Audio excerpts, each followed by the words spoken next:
Hoy tenemos en el seminario al doctor Jorge Amin. No sé si lo pronuncio bien, pero lo voy a pronunciar como está escrito. Ok. Seman Arutinian. Sí.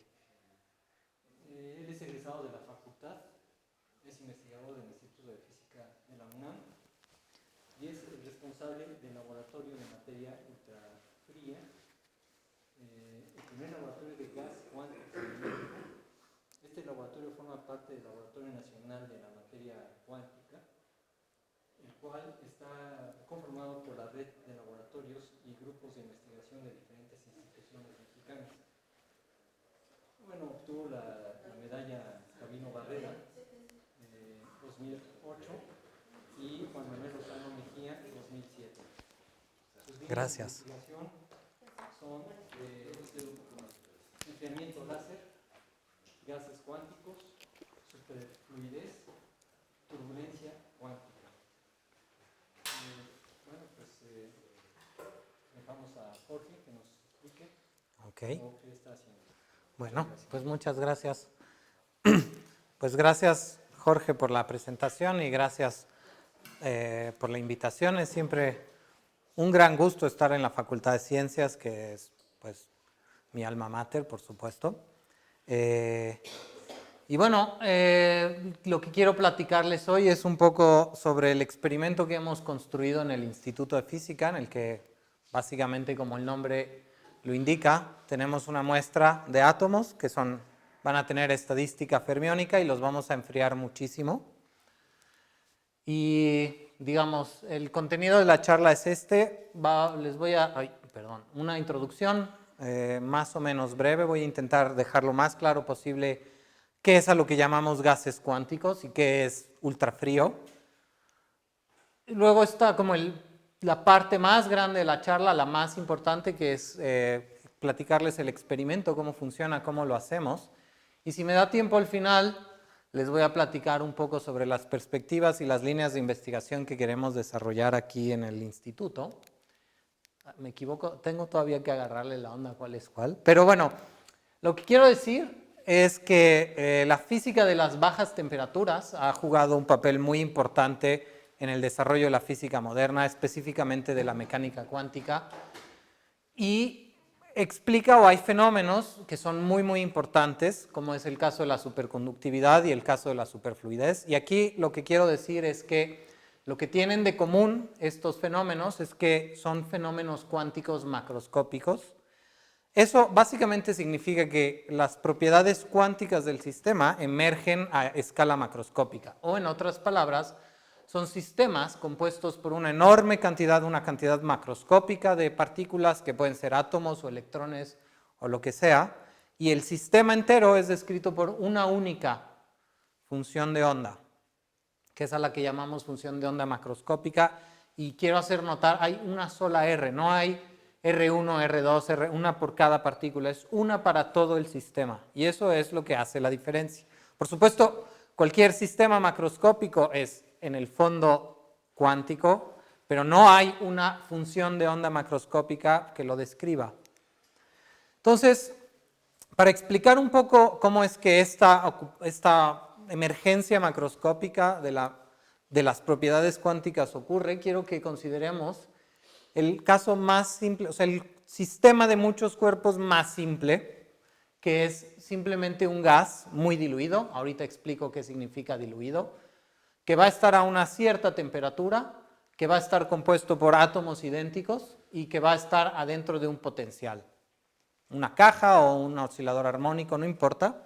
Entonces, por supuesto, sabemos que la temperatura y la energía cinética promedio de los átomos son dos cantidades que están relacionadas.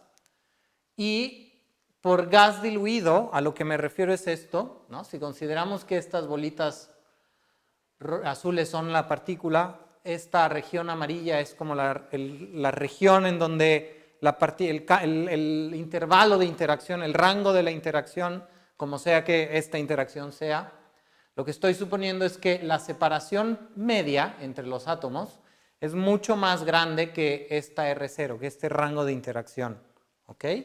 Entonces, para ser un poco más claro, si el átomo es este y su zona de interacción es esta, es a esto a lo que me estoy refiriendo. Si los átomos interactúan con un potencial molecular tipo Lennard-Jones como este, pues R0 es más o menos una distancia en donde este potencial de interacción se hace cero. Y para que dos átomos interactúen, pues la separación tiene que ser al menos R0. Entonces, en un gas diluido, esta R0 es mucho más pequeña que la distancia media. Entonces, es un gas que interactúa muy débilmente, digámoslo así. ¿Okay? Ahora, por supuesto, este gas está compuesto de átomos o de partículas, y lo que nos enseña la mecánica cuántica es que que cada partícula tiene una longitud de onda asociada, esto es la dualidad onda-partícula, y esa longitud de onda se conoce como longitud de onda de Broglie, está inversamente relacionada al momento de la partícula. Entonces, si la partícula se mueve muy rápido, la longitud de onda de Broglie que le toca es muy pequeñita. Si se mueve muy lento, va a ser más grande. Y por supuesto, como estamos considerando un gas, pues yo puedo más bien fijarme en el ensamble, y en vez de poner el momento aquí, pongo el momento promedio, y el momento promedio puedo relacionarlo con la temperatura de esta forma. ¿Ok? Y entonces tengo una longitud de onda de de Broglie térmica, lo que significa que el comportamiento ondulatorio del gas, o de los átomos del gas, va a depender de su temperatura. Ahora, pongamos algunos números. Por supuesto, una pregunta muy importante es ¿cómo es que esta longitud de onda de de Broglie se compara con la distancia interatómica? No es lo mismo que el rango del potencial de interacción. Y típicamente a temperatura ambiente, la longitud de onda de de Broglie por ejemplo, aquí hice el cálculo para átomos de oxígeno, es de 10 a la menos 11 metros, ¿no? La longitud de onda de Broglie es más pequeñito que el diámetro estimado del átomo. Entonces, a temperatura ambiente, lo que ocurre es básicamente esto. Tenemos que la longitud de onda de Broglie es muchísimo más pequeña que la distancia interatómica, y cada una de estas se comporta como partículas. Sin embargo, al disminuir la temperatura, lo que ocurre es que la longitud de onda de de Broglie empieza a crecer, y seguramente existe una temperatura para la cual estas dos cantidades son comparables. Y si continúo disminuyendo la temperatura, lo que ocurre es que estas ondas empiezan a superponerse y eventualmente podrían interferir constructivamente y formar esta gran onda de materia, ¿no? Entonces, esta sería la función de onda macroscópica del sistema, de forma muy intuitiva, por supuesto, de la que les hablé al principio. ¿Ok? Por supuesto, una pregunta que es muy importante es, ok, pero ¿qué temperatura es la que necesito para empezar a observar estos efectos? Entonces les recuerdo nuevamente cuál es la expresión de la longitud de onda de Broglie. Ya les había mencionado que, ok, había dicho que eran átomos de oxígeno, hice el cálculo con litio, perdón, da casi el mismo número, pero a temperatura ambiente, a 300 Kelvin, y a una densidad de 10 a la menos 11 átomos, lo que tenemos es que la distancia interatómica es como de unas 2 micras. Esta densidad satisface el criterio de gas diluido que mencioné al principio, y la longitud de onda de Broglie es de 10 a la menos 11, y entonces pues son 5 órdenes de magnitud la diferencia. ¿Okay? Entonces, a temperatura ambiente, por supuesto, el gas se comporta como un gas de partículas.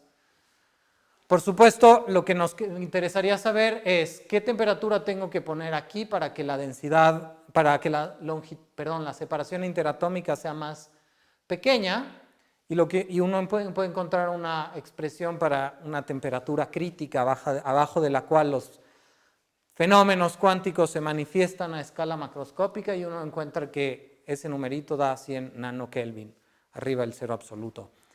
Voy a regresar a esto en un momento, pero quisiera entrar un poquito más en los detalles de cómo se describen. Esta fue como una descripción muy intuitiva. Quisiera entrar entrar un poquito más profundamente a la teoría. Por supuesto, la vida real es siempre más complicada. Nuestro gas en realidad pues no es tan simple, está dentro de un potencial, ese potencial tiene niveles de energía, ¿ok? Si los átomos son fermiones o bosones, eso cambia completamente el comportamiento estadístico del sistema. Y por supuesto, el modo correcto de describir a este sistema sería escribir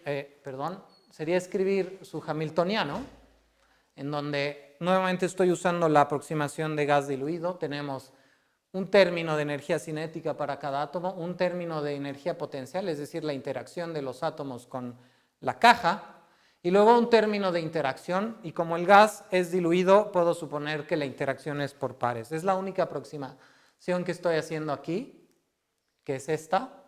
Y por supuesto, si yo quisiera resolver el problema, tendría que resolver la ecuación de Schrödinger asociada. Eso, por supuesto, es increíblemente complicado y la física ha encontrado varias formas de darle la vuelta al problema. Una es describir al sistema en términos de, utilizando termodinámica y escribir la energía total y encontrar una expresión como la ecuación de estado. Aquí escribo la presión del gas y de ahí uno puede extraer un montón de propiedades macroscópicas del gas. Y por supuesto, cada una de las posibles configuraciones, ¿no? Voy a tener una cantidad enorme de posibles configuraciones, pero para cada estado diferente aquí puede haber un número muy grande de configuraciones diferentes que tengan la misma temperatura, la misma presión, en fin. Por supuesto, conforme bajamos la temperatura, la estadística empieza a jugar un papel muy importante. A temperatura alta podemos utilizar una distribución de Maxwell-Boltzmann, que es la que se utiliza para describir a cualquier gas ideal. Cuando bajamos la temperatura, ahorita explico por qué, si el gas está hecho de bosones o está hecho de fermiones, empieza a jugar un papel importante y tenemos la distribución de Bose-Einstein para bosones idénticos y la distribución de Fermi-Dirac para fermiones idénticos. Y entonces lo que les estoy graficando aquí, ¿no? Por supuesto estas distribuciones nos dicen con qué probabilidad los diferentes estados del potencial son ocupados. Y lo que les estoy graficando aquí son las tres distribuciones. Y vean que cuando la energía es grande, las tres distribuciones son idénticas.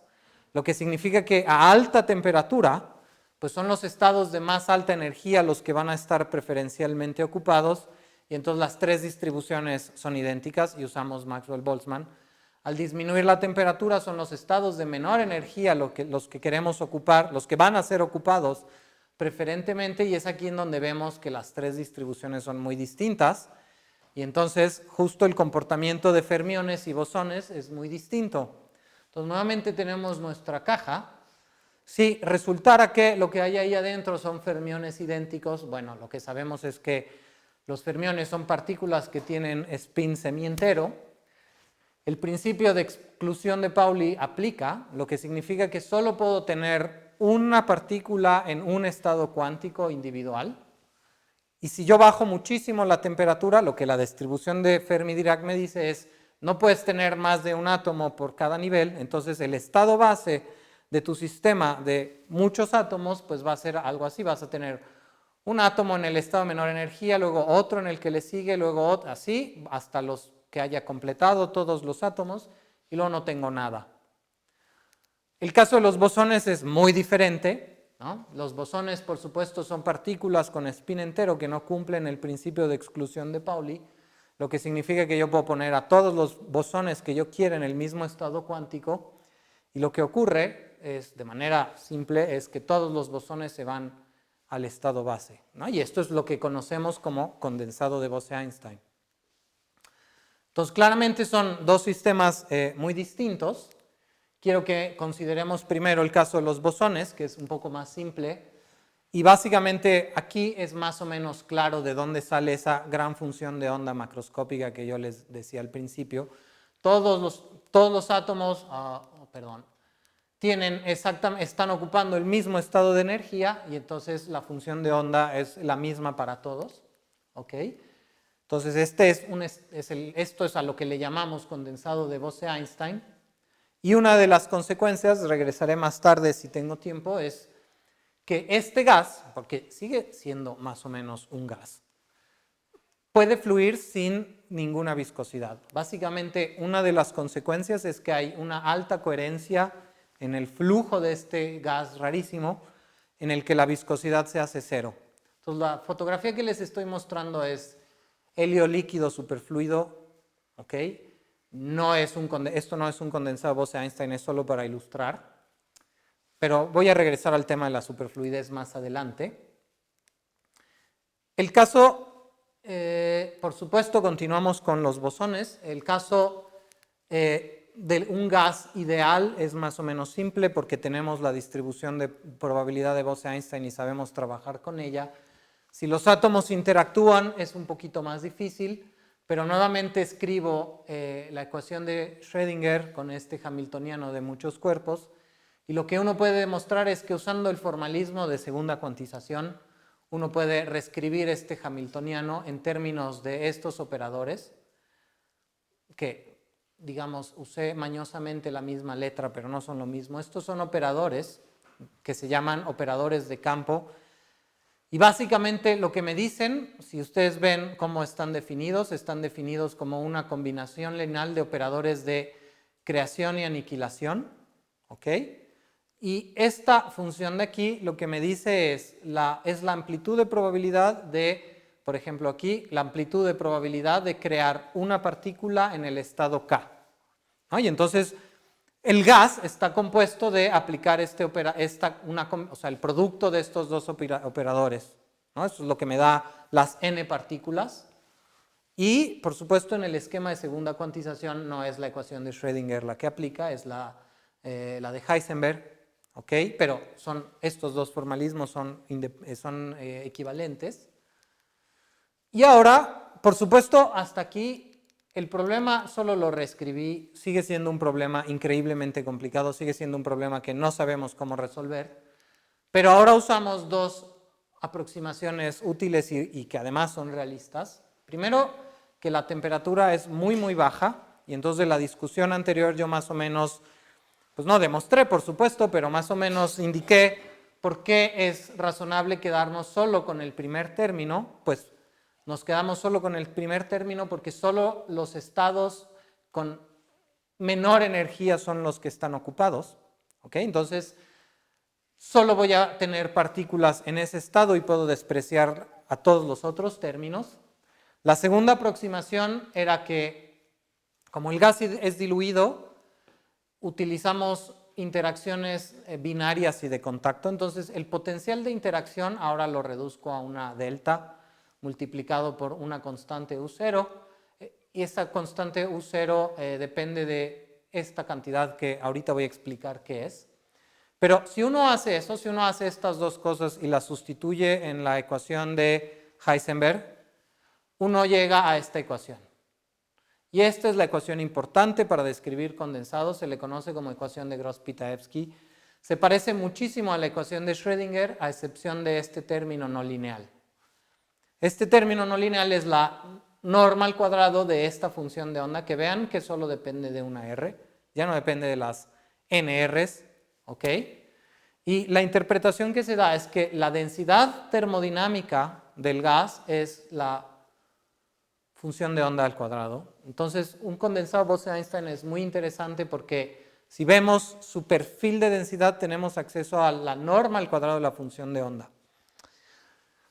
Ahora, me gustaría decir algunas palabras sobre qué es esto, y quiero abrir un paréntesis para recordar cómo es que dos partículas cuánticas interactúan.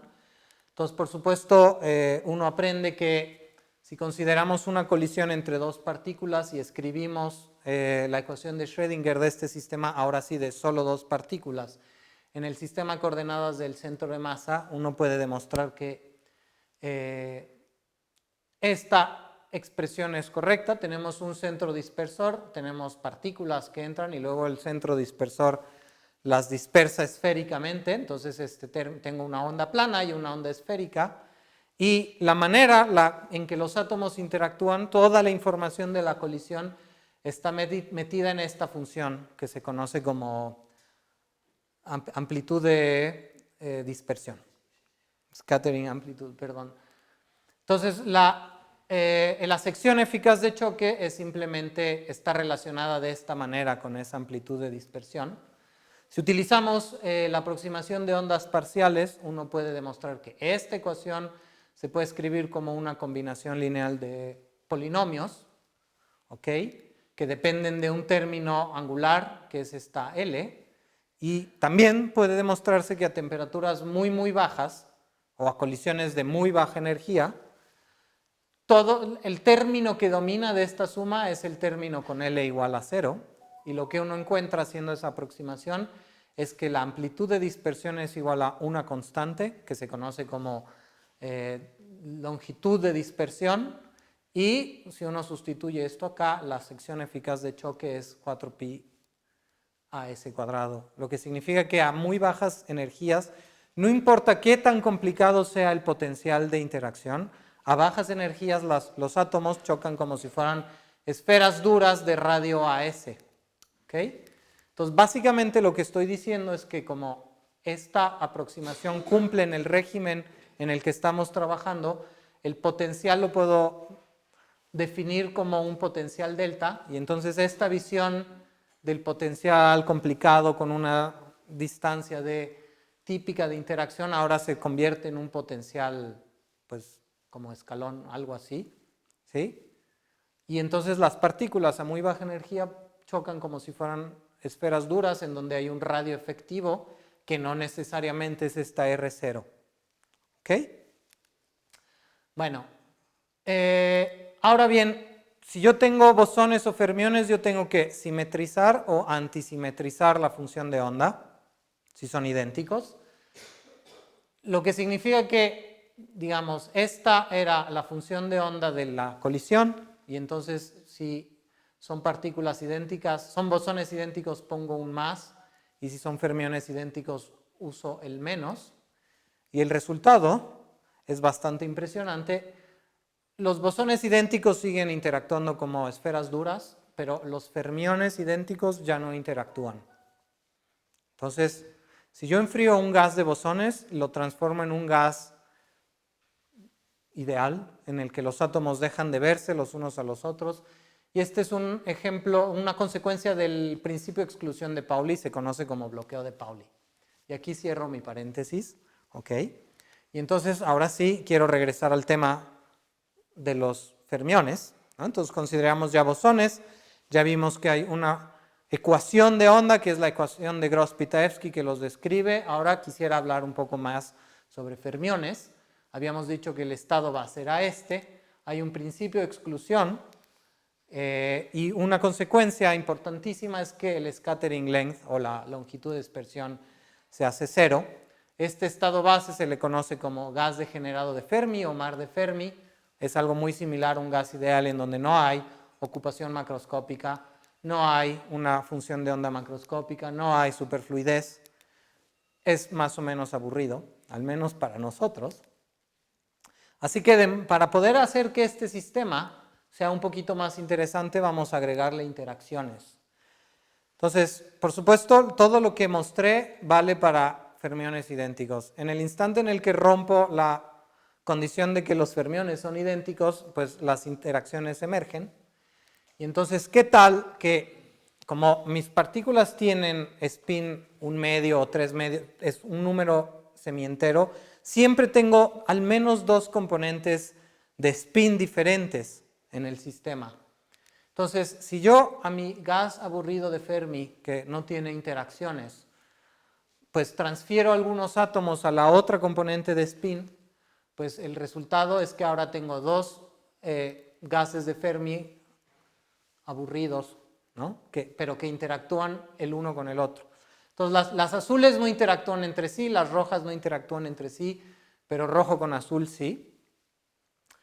Y ahora nos hacemos una pregunta. Bueno, ahora que hay interacciones, los átomos ya se ven, ¿qué pasaría si la interacción es tal, supongamos, todavía no dije cómo, que la interacción es tal que puede formarse una molécula, ¿no? Es decir, en ese potencial cuadrado que enseñé, ¿qué tal que hay un estado ligado en algún lugar? Bueno, Pues la molécula es un bosón, porque yo tengo la suma de dos números semienteros me da un entero, y entonces las interacciones pueden transformar a mi gas aburrido de Fermi en un condensado de Bose-Einstein de moléculas. Entonces, eso está padre, ¿no? Si yo escojo un átomo tal que el scattering, la longitud de dispersión entre especies de spin o estados de spin distintos es positivo, este estado existe. No demostré todavía por qué cuando es positivo existe. Si tienen dudas puedo discutirlo más adelante. Pero por supuesto, el estado molecular no es el único estado ligado que puedo formar con dos fermiones de spines diferentes. Uno que es muy importante es el par de Cooper, parecido al que se forma entre los electrones en un metal superconductor. Entonces, resulta que si el scattering length es negativo, este estado ligado en el espacio de momentos existe, puede accesarse. Y entonces, de nuevo, si resultara que el átomo que escogí tiene este scattering length negativo, pues lo que va a ocurrir es que puedo formar un superfluido de pares de Cooper en la superficie del gas de Fermi. Y esto también es un superfluido. Los superconductores son superfluidos cargados. Las corrientes en un superconductor fluyen sin resistencia o sin lo equivalente a viscosidad. Entonces, digamos, en ese sentido, pues los fermiones tienen tres comportamientos distintos dependiendo de cómo interactúen. Ahora hago una pregunta, que es la siguiente. ¿Será que no es posible, digamos, cambiar externamente el valor de la longitud de dispersión? O sea, sí, A depende de cómo sean los átomos, de cómo interactúen entre ellos, pero ¿será que no puedo externamente cambiar el valor de A y hacerlo positivo y negativo? Y la respuesta es sí. Eso es a través de algo que se conoce como resonancia Feshbach. Y entonces déjenme regresar para explicar un poco mejor cómo funciona esto de la resonancia Feshbach a este potencial intermolecular. Ya les dije que a baja temperatura en realidad es un cuadradito, pero no importa. Y ahora supongamos dos átomos que están en un cierto estado que interactúan a través de este potencial. Ahora, este potencial no tiene ningún estado ligado. Bueno, no le dibujé ningún estado ligado. Si ocurre que no lo tiene, a eso se le conoce como canal abierto. Entonces, tengo dos átomos que colisionan con una cierta energía. Ahora, supongamos que existe otro estado para otra configuración electrónica de esos átomos, para otro estado, que sí contiene un estado ligado. ¿Okay? Entonces, si yo pusiera mis átomos en este otro estado interno, el estado molecular sí sería posible. Pero como yo estoy a muy baja temperatura, yo estoy aquí. Pero, pues este es un estado molecular que es sensible a campos magnéticos externos. Entonces, ¿qué pasa si yo aplico un campo magnético y muevo el estado ligado que estaba aquí arriba y lo hago resonante con la energía de la colisión de los átomos? Bueno, lo que va a ocurrir es que eventualmente el átomo tiene una cierta probabilidad de ocupar el estado ligado y formar la molécula. Y esto ha sido observado experimentalmente ya en el 98. Y lo que uno encuentra es que la longitud de dispersión, que es quien parametriza a la colisión, depende del campo magnético de esta forma, ¿no? Entonces inicialmente el scattering length es muy pequeño, pero conforme aplico un campo magnético puede ocurrir que haya una región en donde diverja y luego reaparezca por abajo. Y entonces eso es más o menos tiene esta forma, la resonancia Feshbach. Y entonces si yo pongo el valor de campo magnético que está entre 600 y 800 Gauss más o menos, esto es para litio nuevamente, pues tengo toda una zona en donde A es positivo y el estado molecular existe. Tengo toda una zona en donde es negativo y el estado de pares de Cooper existe. Y luego tengo una zona intermedia que se le conoce como cruce Beck-BCS, ¿no? Entonces Beck, perdón si no lo dije antes, es condensado Bose-Einstein. y BCS es los apellidos de Bardeen, Schiffer y Cooper, que son los padres de la teoría de la superconductividad. Entonces, lo que es muy interesante sobre fermiones es que yo puedo producir un gas de Fermi a muy baja temperatura y luego con unas bobinas conectadas a una fuente de corriente y dándole vueltas a una perilla, yo puedo transformar a mano mi gas de Fermi en un condensado de Bose-Einstein o en un superfluido fermiónico, o sea, un superfluido de pares de Cooper o algo que está en medio. Y eso es lo que hace a los fermiones sumamente interesantes, porque puedo acceder a diferentes regímenes de interacción con comportamientos muy distintos en donde hay comportamiento cuántico macroscópico. ¿Ok?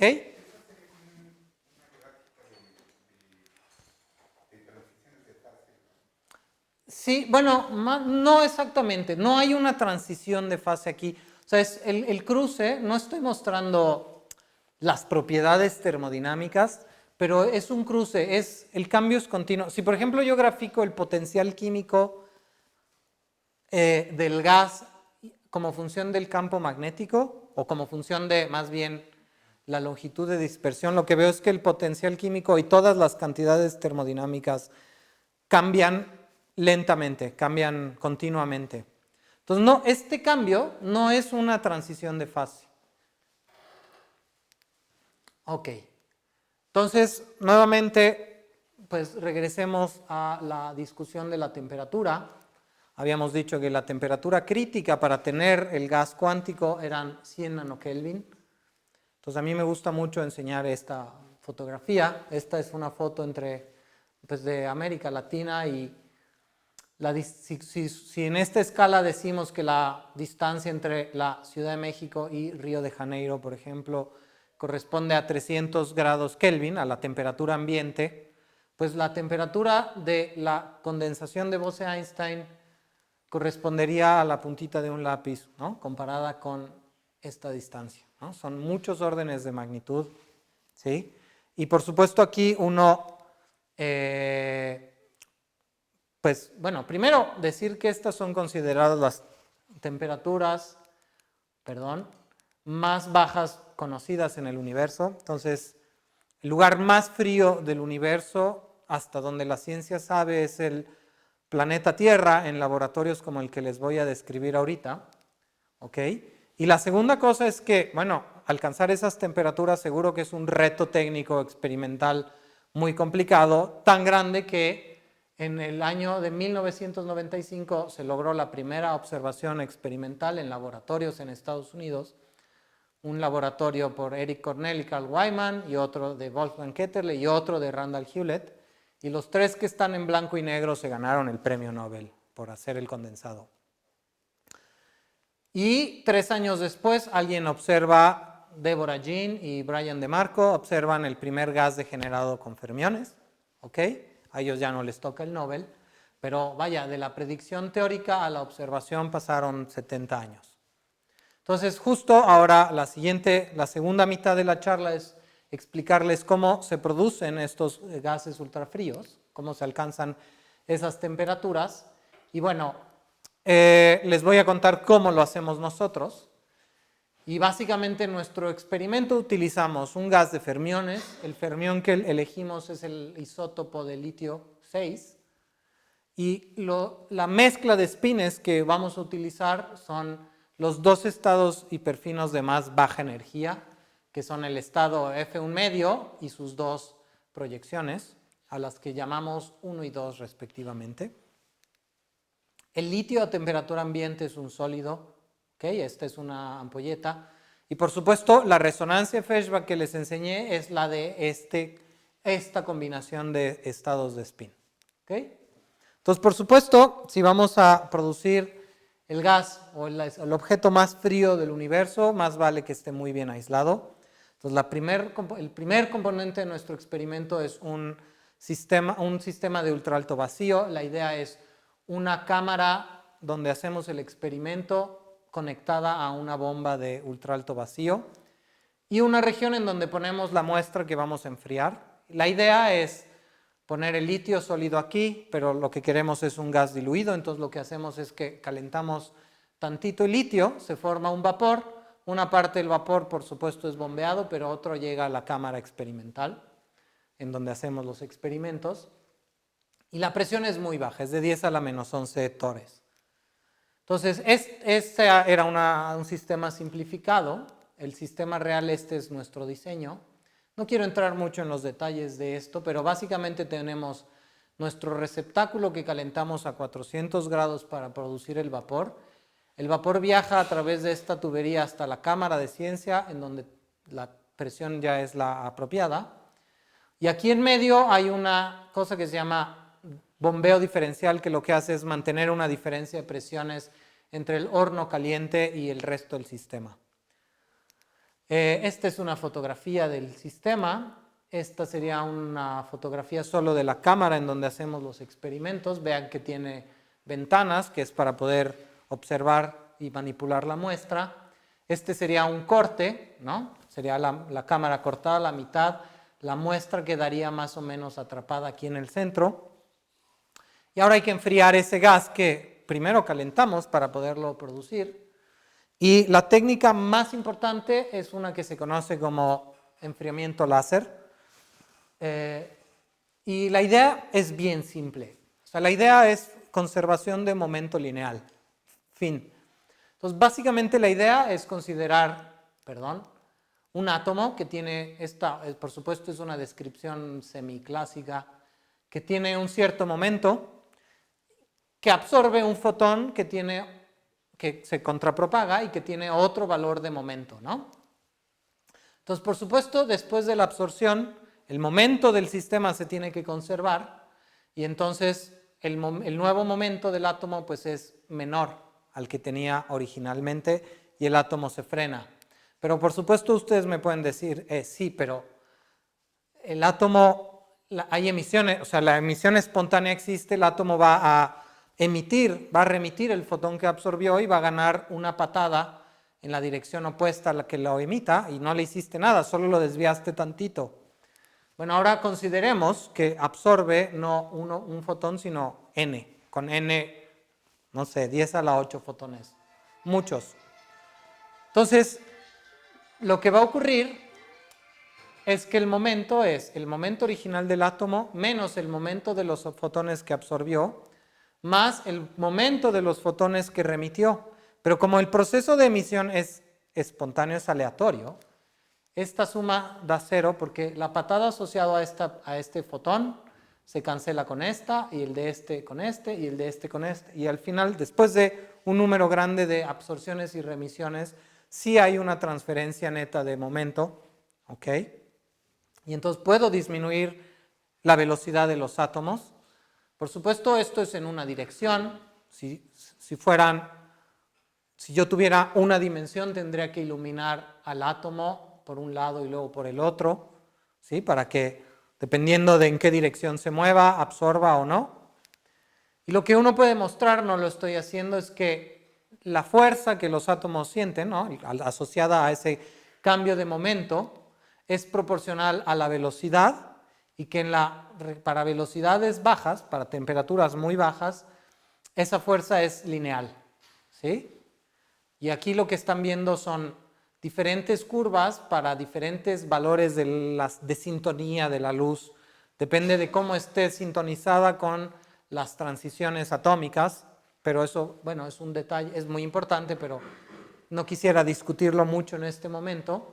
Lo que es importante es que si yo tengo estos dos haces, lo que los átomos sienten es una fuerza proporcional a la velocidad, como si fuera una fuerza de fricción óptica, y por eso a esto se le conoce como melaza óptica. Entonces aquí lo que tenemos son ya no 2, sino 4 haces, uno que va de aquí para acá y otro que va de izquierda a derecha, arriba abajo, abajo arriba, y hay otro que es perpendicular a la pantalla. Y entonces lo que ocurre, esta es una animación que tomé de este sitio, los átomos se frenan, ¿ok? Y se puede probar, sabiendo la temperatura original, que la desaceleración es gigantesca. O sea, la fuerza que los átomos sienten es muy grande y aquí se frenan, los átomos no pueden frenarse, pero sí disminuyen mucho su velocidad. Entonces, esta sería una vista superior de nuestra cámara de ultraalto vacío y para que se den una idea de cómo están los haces de la melaza óptica los alineamos así, entran a través de las ventanas y hay un tercer par de haces perpendicular, ¿ok? Pero por supuesto, la fuerza que los átomos sienten en esta melaza es una fuerza que depende de la velocidad, entonces no atrapa, los átomos pueden difundirse y escapar. Entonces la idea es nuevamente hacer una melaza con nuestros 6 haces contrapropagantes y agregar un campo magnético que va, no estoy mostrando cómo, pero va a interactuar con el momento dipolar magnético de los átomos y va a crear una fuerza que sí es espacialmente dependiente. ¿Ok? Y a eso es a lo que se le conoce como trampa magneto-óptica. ¿Ok?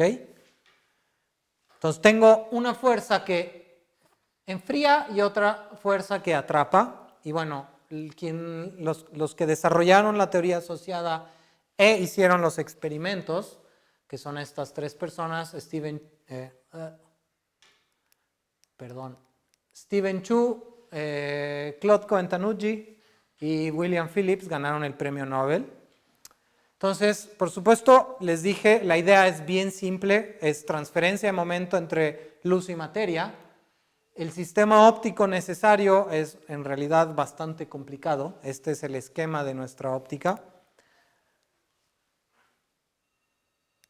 Esta es una fotografía, bueno, este sería el esquema, esta es una fotografía, es una mesa entera llena de componentes ópticos. De noche se ve más bonito, pero estamos hablando de unos 150 componentes ópticos en total. Y entonces, ¿sí? ¿Y cómo, después de que sale de todo el sistema óptico, cómo es que lo meten en la cámara? Ah, con fibras ópticas. No lo mostré, pero justo la luz sale de unas fibras ópticas. Entonces va de una mesa a otra con fibras. ¿Ok? Entonces básicamente tenemos nuevamente nuestra cámara de ultraalto vacío y agregamos estas bobinas, estas 4. Aquí se ve el corte, espero se entiende el diagrama. Pero básicamente lo que tenemos es una bobina arriba y luego otra abajo, ¿ok? Para formar el campo magnético. Y quisiera enseñarles un video de nuestra trampa óptica. Entonces lo que están viendo aquí es una de las ventanas y aquí de repente aparece este punto rojo. Esos son los átomos atrapados y aquí muevo la cámara para que quede claro que están como levitando. ¿Ok? Entonces esta es la trampa magneto-óptica. La temperatura mínima que se puede alcanzar es del orden de decenas de microkelvin. ¿Okay? Esta sería una fotografía de cómo se ve en el experimento, está toda llena de entre bobinas y componentes ópticos. ¿Okay? Esta sería una fotografía con esta región central, son los átomos, esto de aquí sería una ventana, este círculo aquí es la ventana que está enfrente, y logramos atrapar en nuestra trampa magneto-óptica del orden de 10 a la 9 átomos. Y alcanzamos temperaturas tan bajas como los 50 microkelvin. Aquí quisiera volver a responder la pregunta que me hizo Jorge al principio. Esta no es la primer trampa magneto-óptica que se hace en México. Hay otras, no de litio, pero de rubidio y cesio. En el Instituto de Ciencias Nucleares hay un grupo que trabaja con estos sistemas. En San Luis Potosí, en Querétaro, hay varios grupos en México. Lo que es importante mencionar para mí, para los efectos de esta charla, es que esta temperatura de 50 microkelvin pues es todavía casi 3 órdenes de magnitud más alta que la temperatura o sea, hay que enfriarla 1000 veces todavía para que los efectos cuánticos emerjan. Entonces, esto ya es más frío que cualquier cosa en el universo que hasta donde sabemos, pero no es suficiente. Ahora bien, la luz, ¿sí? ¿Cómo le hacen para medir temperatura ahí adentro? De los átomos que están ahí. Lo que hacemos es que apagamos la trampa y luego tomamos fotos de los átomos conforme expanden. y medimos la velocidad media con la que los átomos se expanden y de eso lo relacionamos con la temperatura. Entonces, sí, la medida es destructiva, no puedo medirle... Sí, no puedes meterte. No, no, y aunque pudiera, ¿qué termómetro uso? Sí. De una farmacia. Pregúntate, o sea, y a la hora expanden también caen. Sí, conforme expanden caen. Pero, sí, sí la sienten. Sí, sí, sí.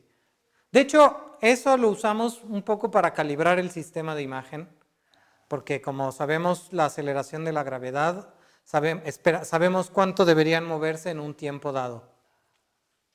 Y entonces sabemos cuál es exactamente la magnificación del sistema óptico con el que tomamos fotografías. Sí. Más o menos qué velocidades alcanzan en ese tiempo. No sé, son muy bajitas porque el tiempo de expansión son 5 o 6 milisegundos. Sí. Ok. Bueno, ahora el enfriamiento láser ya no lo puedo seguir usando. La temperatura mínima, pues por supuesto es un intercambio de momento lo que hace que la temperatura disminuya. Entonces, de hecho, lo que les mostré es que la absorción de fotones es responsable de enfriar y la emisión espontánea es responsable como de calentar un poquito. Y al inicio del proceso, este proceso es el más importante y los átomos se enfrían, pero llega un punto cuando llegamos a los 50, 100 microkelvin en donde este efecto de la emisión espontánea es equivalente al de la absorción de fotones y hay un límite mínimo. Entonces, abajo de eso, o sea, si yo quiero bajar la temperatura, ya no podemos usar luz láser resonante, luz láser que pueda ser absorbida y remitida por los átomos. Entonces, lo que hacemos es lo siguiente. Nuevamente, esta es nuestra cámara de vacío. Aquí están los átomos de la trampa magneto-óptica. Y lo que vamos a hacer es, vamos a enfocar otro haz láser, lo vamos a enfocar en los átomos, solo que vamos a escoger un haz láser cuya frecuencia esté muy desintonizada de las transiciones atómicas. Entonces los átomos ya no van a absorber esa luz porque no es resonante con ningún nivel de energía, pero pues los átomos sí pueden tener un dipolo eléctrico y lo que van a sentir es el campo eléctrico de este haz, ¿no? De la luz. Y uno puede mostrar que la energía de interacción o el potencial de interacción es proporcional a la intensidad del haz. Entonces por eso enfocamos, para tener una región en donde la intensidad sea muy alta y entonces el potencial sea pues muy confinante, ¿ok? Y de nuevo no lo estoy demostrando, pero esta intensidad típicamente es gaussiana y entonces en el fondo de ese potencial gaussiano yo puedo aproximar al potencial como un oscilador armónico. Entonces lo que uno crea es que en esta región, en la región central, lo que los átomos sienten es un potencial armónico. Entonces la idea es, producimos la trampa magneto-óptica, enfocamos esta otra nueva trampa, digamos, óptica y apagamos la luz de enfriamiento y lo que ocurre es que los átomos son transferidos a este nuevo potencial. ¿Ok? Y este nuevo potencial sí va a ser una trampa armónica porque los átomos no están los átomos no están absorbiendo energía del campo y se le conoce también como trampa óptica de dipolo porque es el dipolo eléctrico el que interactúa con ella y también se le conoce como pinza óptica. Entonces la idea es que ahora tenemos a nuestra nube de átomos atrapada en un potencial armónico y por supuesto tengo una distribución de energías. Entonces déjenme enseñarles cómo se hace en el experimento. En el experimento usamos un láser de una micra, está ya en el infrarrojo. No lo puse, perdón, pero los átomos de litio absorben 670 nanómetros. Estamos muy lejos. Y lo que están viendo es una fotografía como las que se usan para medir temperatura. Y lo que ven es una mancha redonda, esta sería la trampa magneto-óptica, superpuesta con la trampa puramente óptica. Y entonces, por supuesto, las geometrías son muy diferentes. Y lo que ven aquí es la escala de colores, es, bueno, azul azul oscuro es densidad 0 y conforme la escala se va volviendo roja, está aumentando la densidad. Lo que ven aquí es densidad. ¿El campo eléctrico de las dos trampas, cuando es la teoría, es clásico? Sí, pero también puedes hacer la teoría cuántica y salen cosas muy parecidas. Si tienes una nube macroscópica a temperatura, digamos, muy por arriba de la temperatura crítica, no importa que tu campo sea clásico o cuántico. ¿No? Va a dar lo mismo. ¿Densidad es densidad de átomos? Sí, densidad de átomos. O sea, sería un número de átomos por unidad de volumen. Bueno, aquí sería área, lo que es, o sea, por supuesto esta imagen está integrada en la dirección de observación. ¿Ok? Y esta sería cómo se ve la trampa cuando los átomos de cuando apagamos la trampa magneto-óptica y escapan. Entonces, como pueden ver, pues es una trampa bien rara, es un cilindro muy alargado. Perdón, no puse la escala de tamaños, pero esta distancia de aquí a aquí serían unos 5 milímetros. ¿Ok? Ahora bien, hay que enfriar, ¿no? Ya tenemos los átomos en el potencial conservativo. Ahora vamos a usar una técnica que se llama enfriamiento evaporativo. Y la idea es la siguiente. Nuevamente les vuelvo a poner aquí la distribución de Maxwell-Boltzmann. Originalmente la había escrito en términos de energía, aquí la escribo en términos de la velocidad. Esto básicamente nos dice cómo es la distribución de velocidades de la muestra. Y por supuesto el máximo pues está asociado de alguna forma a la velocidad media, o a la velocidad promedio, y a su vez con la temperatura. Entonces, ¿cómo vamos a bajar la temperatura de la muestra? Básicamente lo que vamos a hacer es, nos las vamos a ingeniar para remover la colita de la distribución de Maxwell-Boltzmann, a los átomos más energéticos. Ahorita explico cómo.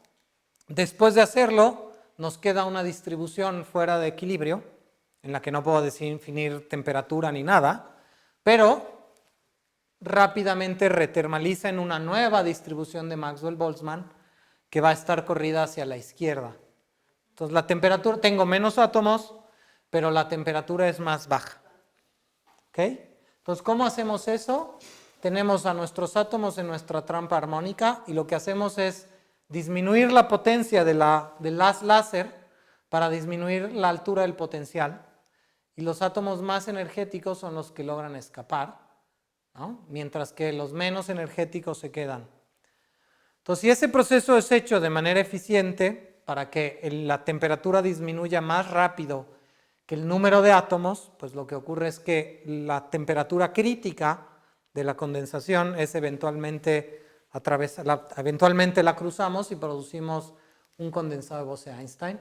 Entonces, lo que acabo de decir es esto. Lo que nos interesa es que las colisiones, que son las que redistribuyen la energía en la muestra,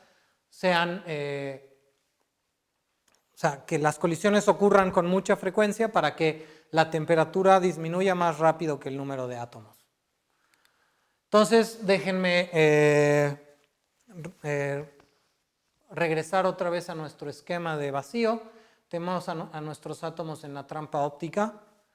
En esta trampa óptica lo que hacemos es disminuir su potencia para disminuir la profundidad y permitir que los átomos escapen. Y luego agregamos un campo magnético, otro, que es el de las bobinas de Feshbach, que es el que nos va a permitir cambiar la interacción. ¿Ok? Entonces yo tengo aquí un gas de Fermi al final de la evaporación. Yo no lo expliqué, pero empecé con una mezcla, sí lo dije, pero no expliqué cómo lo hacemos, pero empezamos con una mezcla de spines. Tengo mis dos gases de Fermi ahí y luego aplicamos un campo magnético y escogemos qué valor de campo magnético poner para saber qué valor de la longitud de dispersión vamos a establecer en la nube. Entonces, el primer resultado importante fue cuando escogimos pararnos en alguna zona de esta rama de la resonancia. ¿Ok? Y entonces déjenme enseñarles cómo se ve el proceso de evaporación. Entonces, esta sería la potencia de la trampa óptica o la profundidad de la trampa óptica como función del tiempo. Aquí estamos evaporando, estamos disminuyendo la potencia y permitiendo que los átomos más calientes escapen. Y esta es una fotografía de nuestra trampa. Entonces, nuevamente, rojo significa denso, azul significa poco denso.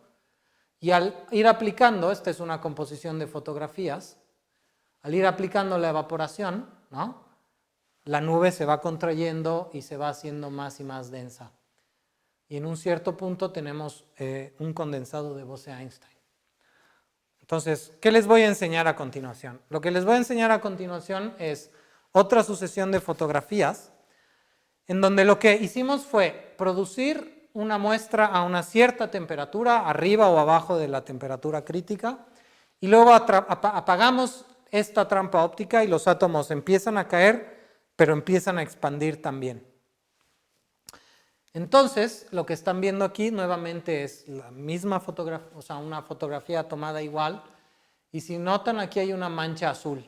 Entonces, esta sería una fotografía del gas frío adentro de esta trampa, pero, o sea, en realidad fuera de la trampa, ¿no? Ya cuando la trampa expandió, apagué la trampa y la nube expandió. Y lo que ven aquí abajo y aquí sería el perfil de densidad integrado en esta dirección para esta curva o en esta dirección para esta otra curva. Y por ahora no consideren estos fits, estos ajustes rojos. Pues ahora lo que voy a hacer es que voy a enseñarles fotografías para temperaturas que van disminuyendo. Entonces aquí espero que el cambio es muy claro. De repente en medio de la nube aparece una mancha muchísimo más densa. Y si ustedes ven el perfil integrado de abajo, hay momentos en donde... no lo puedo hacer. Ok, no importa. Hay momentos en donde se ven las dos distribuciones. Se ve la distribución gaussiana clásica y se ve la fracción condensada que tiene una distribución de densidad mucho más picuda y angosta. Entonces esta es la firma de la condensación de Bose-Einstein. Y estas son fotografías, por eso se ven tan feas, con tantas manchas y tal. Son del primer día, o sea, esto fue el primer condensado que vimos. O del primer día en donde logramos ver condensados de Bose-Einstein. Estos serían los mismos perfiles, pero en dos dimensiones. La nube térmica y la nube con un condensado Bose-Einstein y luego las dos fases. ¿Okay? Estas ya son fotografías de un poco mejor calidad. Entonces, las tres fotografías están fuera de la trampa después de, estas son 15 milisegundos de tiempo de expansión. Entonces, la manera en la que medimos la temperatura es ajustando la distribución gaussiana de Maxwell-Boltzmann a la región no condensada y el ancho depende de la temperatura. Y luego la región central se ajusta con otra curva, con una parábola. Entonces, básicamente lo que están viendo aquí sería la densidad integrada en una dirección del gas que está relacionada de esta forma con la función de onda macroscópica del sistema. Y bueno, decirles que este es el primer condensado Bose-Einstein en México, ya tiene casi un año, lo observamos el 24 de octubre del año pasado, y básicamente tenemos unas 40.000 moléculas de litio 6, y la mínima temperatura que podemos medir es unos 20 nanokelvin. Por supuesto, conforme uno enfría, la distribución gaussiana disminuye y ya no la podemos ver y ya no podemos estimar temperatura. Y bueno, también estamos muy contentos de poder decir que este es el primer sistema ultrafrío de fermiones, o originalmente de fermiones que se produce en América Latina. Por supuesto, el primer condensado se hizo en Brasil desde el 2007, pero este es el primero de fermiones. Por supuesto, no acaba ahí. Nosotros tenemos otros regímenes superfluidos para acceder, ¿ok? Y entonces déjenme mostrarles ahora tres fotografías para tres regímenes de interacción distintos. Entonces, del lado izquierdo tenemos un condensado de Bose-Einstein. Se ve más grande porque en esta foto expandió un poquito más de tiempo. Del lado derecho lo que tenemos sería una nube en el lado de pares de Cooper.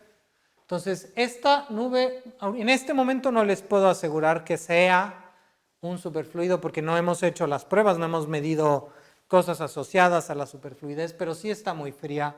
Esta nube sí está a unos 20 nanokelvin. Y la nube en medio sería justo en donde la resonancia Feshbach diverge, que es la zona en donde no queda claro si son moléculas o pares de Cooper, pero el régimen, o sea, se sabe que este régimen también es superfluido. Ya casi acabé lo que quería enseñarles. Básicamente ahora lo que quiero es presentarles a la gente involucrada en el trabajo. Por supuesto, esto está hecho aquí en la UNAM, en el Instituto de Física, por medio del Laboratorio Nacional de Materia Cuántica.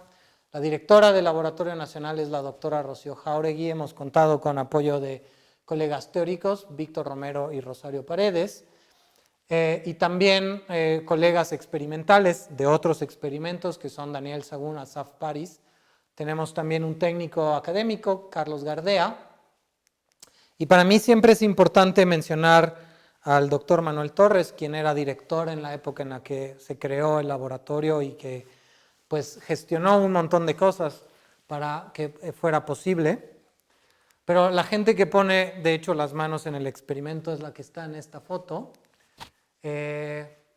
Primero les presento al doctor Jackson Poveda. Él es investigador cátedra CONACYT, también asociado al laboratorio.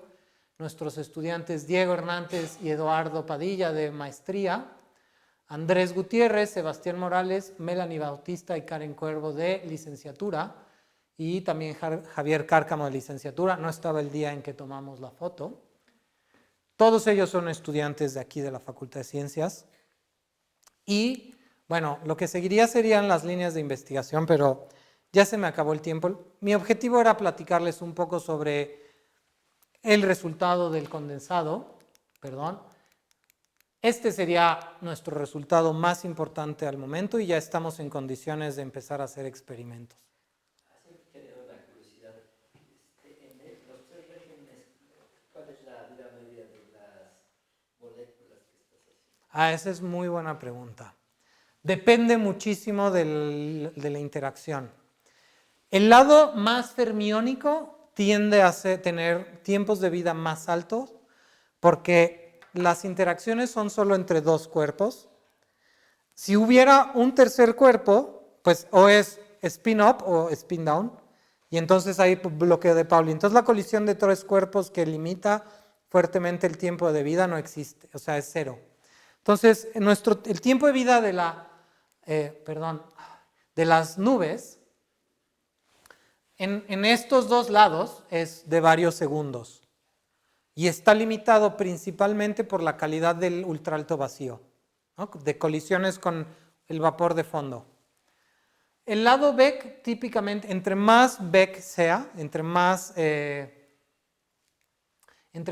cercanos estemos a esta zona, el tiempo es más corto y en los regímenes en los que estamos interesados sí es como de medio segundo, que es suficiente para los experimentos que queremos hacer. Pero estos átomos, al acercarse, no interaccionan ni se juntan, se hacen sólidos. Sí, pero justo la densidad es siempre muy baja. O sea, nos mantenemos siempre en el régimen de gas diluido. Entonces nunca están lo suficientemente cerca como para agregarse. Otra curiosidad, ¿cuál es el vacío, el alto vacío que se necesita? Al menos 10 a la menos 10 torr. Nosotros estamos abajo de eso. O sea, nuestra bomba de vacío tiene su medidor. No, decidimos no poner medidores porque a veces ensucian el vacío adentro. Entonces medimos usando el medidor de la bomba y está abajo del fondo de la escala, o sea, que es 10 a la menos 10. Entonces, nosotros estimamos, un poco basados en el tiempo de vida de la muestra, que nuestro tiempo de vida, que nuestra presión debe estar como en 3 o 4 por 10 a la menos 11. O sea, ya usamos la muestra para medir la presión interna. Por ahí.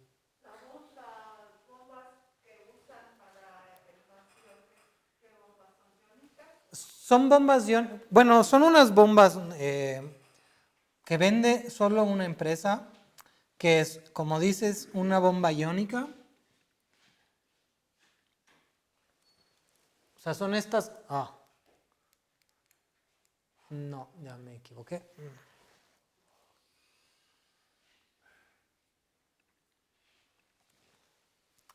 Son estas cajitas rojas. Entonces la cajita roja tiene una bomba iónica dentro y tiene un filamento que se llama getter no evaporable, non-evaporable getter. No sé cómo se traduce getter a español, pero es básicamente un filamento de un material que es sumamente poroso. Entonces lo que ocurre es que una vez que están adentro de vacío, o sea, hacemos primero una fase de pre-bombeo usando bombas turbomoleculares, y ya que la presión está abajo de 10 a la menos 8, podemos prender las bombas iónicas, y a esa presión, ese filamento muy poroso se activa, se pasa una corriente muy alta, y hay una reacción en el filamento, no sé exactamente cómo sea, pero como es muy poroso, la superficie es muy grande, y esta superficie activada se vuelve como pegajosa. Entonces, cuando una molécula o un átomo de aire o de lo que hay ahí adentro toca el filamento, se queda absorbida. Y eso, pues, elimina, no la saca afuera del sistema vacío, pero sí esa molécula deja de contribuir a la presión. Entonces, eso es lo que nos permite. Si quisiéramos presiones más bajas, tendríamos ya, por ejemplo, que enfriar las paredes del sistema con nitrógeno líquido o algo así, pero no nos hace falta. ¿Por qué usan litio? Muy buena pregunta. El litio el principal motivo es que tiene la resonancia de Feshbach,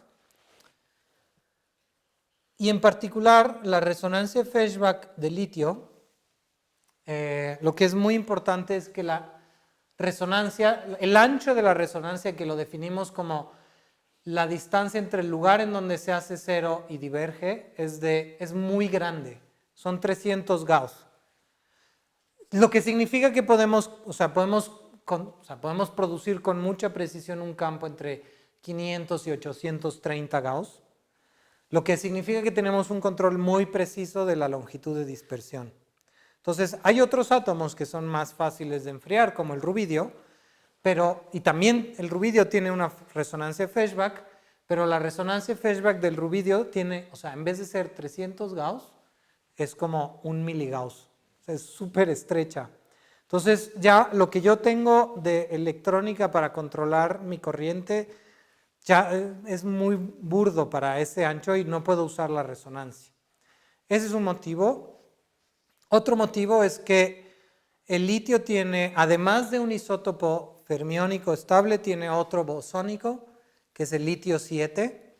Entonces no lo mencioné, pero en el experimento también podríamos, si quisiéramos, enfriar litio 7 y tener un condensado de bosones puro, o sea, sin la cosa que si son pares de Cooper o moléculas.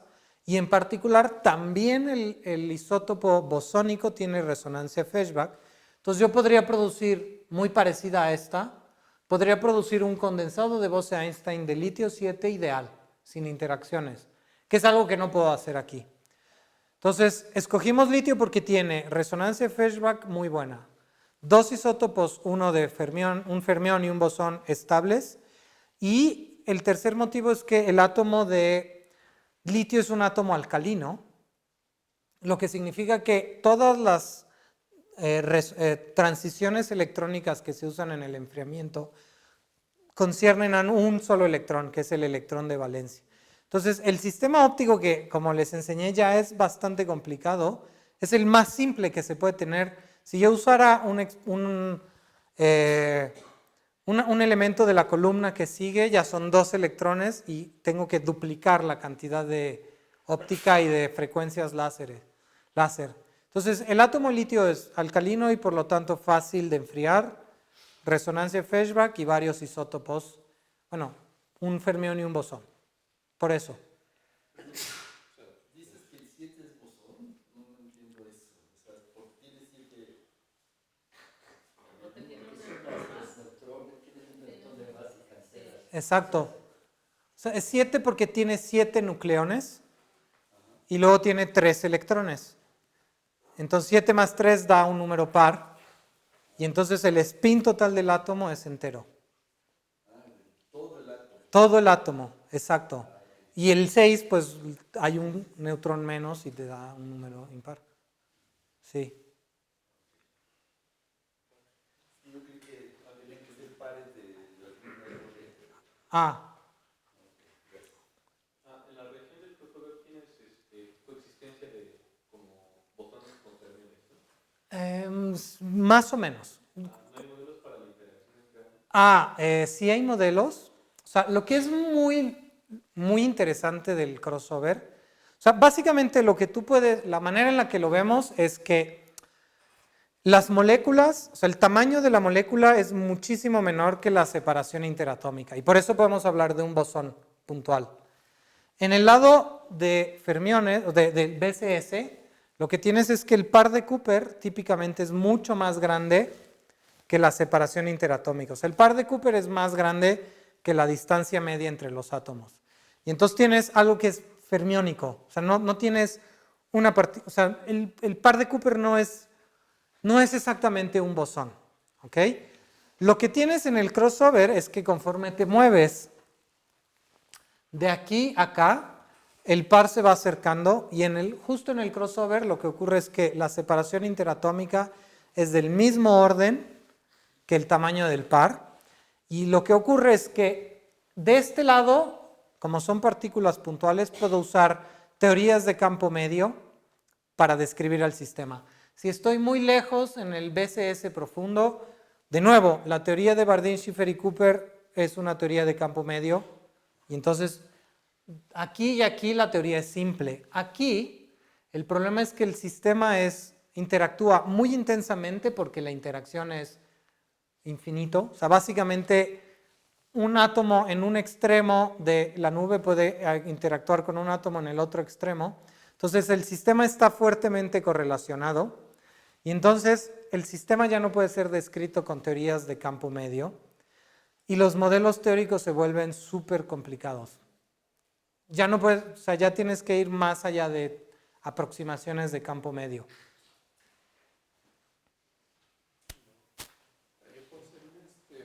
No me quedó claro cómo generaste la mezcla de spins, ¿no? Porque ya ves que... No lo expliqué. Bueno, lo pasó. Sí, no lo expliqué. Porque ya es que tienes que tener una parte que esté en un medio y otra que esté en menos un medio. Sí, a ver, no lo expliqué. Algo que debí de haberles enseñado es la estructura de niveles de litio 6. Entonces, bueno, esta era la última diapositiva que debí de haber enseñado, perdón. Vamos a fijarnos, estos serían como los estados finos, ¿ok? Entonces, este es el estado fundamental y las transiciones ópticas que se usan para enfriar van con los primeros dos, ¿ok? Puedo usar estas dos frecuencias para implementar varias técnicas de enfriamiento.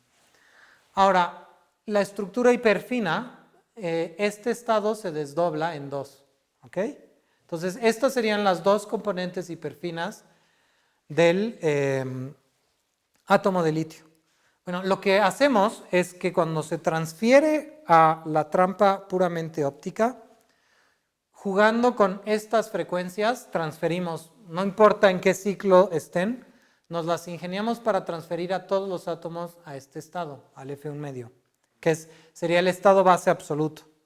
Y luego cuando aplicamos el campo de Feshbach, que es el que me sirve para la resonancia Feshbach, este estado se desdobla en dos, en el MF menos un medio y el MF más un medio. Y lo que ocurre es que de manera natural, ¿no?, los átomos ocupan las dos componentes hiperfinas casi al 50%. Ok, ahora lo que ocurre es que nunca es perfecto, o sea, no es 50% perfecto. Si tú quieres exactamente tener una muestra, una mezcla de spin balanceada, pues lo que tienes que hacer, vas a tener estos dos niveles y lo que hacemos es con una antena emitimos radiofrecuencia más o menos del orden de 75 MHz e inducimos transiciones entre estos dos estados y escogemos un tiempo de pulso para que tengas 50-50%. Sí.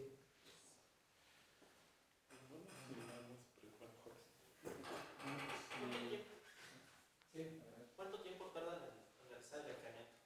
Ok, del momento en el que empezamos a atrapar en la trampa magneto-óptica que se produce el superfluido, ¿no? El condensado o lo que queramos producir, son más o menos unos 15 segundos la secuencia temporal.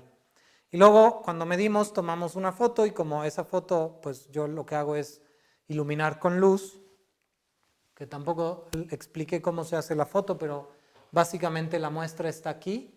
Entonces ilumino con un haz láser y luego el haz láser es absorbido y deja una sombra y luego lo que hacemos la imagen es de la sombra, que es proporcional a la densidad.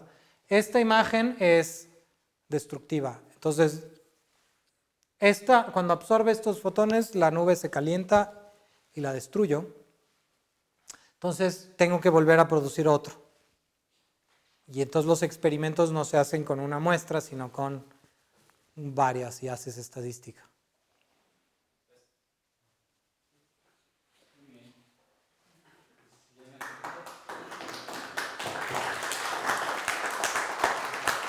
Muchas gracias. Ok. Muchas gracias.